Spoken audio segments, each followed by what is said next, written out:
নিশীথের আর্জিতে সায় কমিশনের ভোটের দিন নিজের বিধানসভা এলাকার বাইরে যেতে পারবেন না উত্তরবঙ্গ উন্নয়ন মন্ত্রী উদয়ন গুহ। শুক্রবার লোকসভা নির্বাচনের প্রথম দফায় রাজ্যের 3টি কেন্দ্রে ভোট রয়েছে, কিন্তু বৃহস্পতিবার দুপুর 2:30 নাগাদ নির্বাচন কমিশনের এমন সিদ্ধান্ত। আর এই খবর চাউর হতেই শোরগোল পড়ে যায় দিনহাটা মহকুমা সহ গোটা কোচবিহার জেলায়। কমিশনের সিদ্ধান্তকে স্বাগত জানিয়েছেন নিশীথ প্রামাণিক।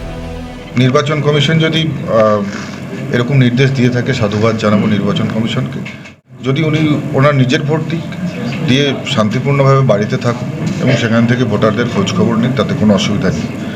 কিন্তু ওনাকে যদি বুথের বাইরে বেরোতে দেওয়া হয়, তাহলেই অন্য বুথে গিয়ে গণ্ডগোল করবেন, অন্য বুথে গিয়ে ভয় দেখাবেন।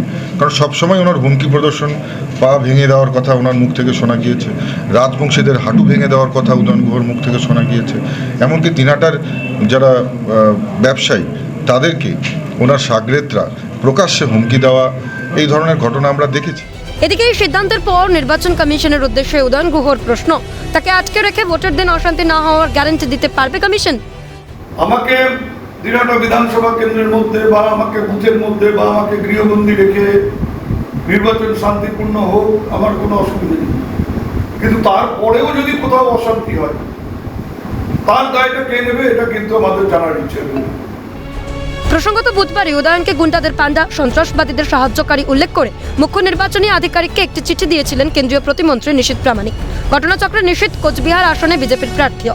তার উপর হামলা চালানো থেকে শুরু করে উদয়নের বিরুদ্ধে থাকা একাধিক মামলার বিষয়ে চিঠিতে উল্লেখ করা হয়েছিল। এমনকি উত্তরবঙ্গ উন্নয়ন মন্ত্রীর বিরুদ্ধে যে 302 ধারায় খুনের মামলা রয়েছে, চিঠিতে উল্লেখ ছিল তারও।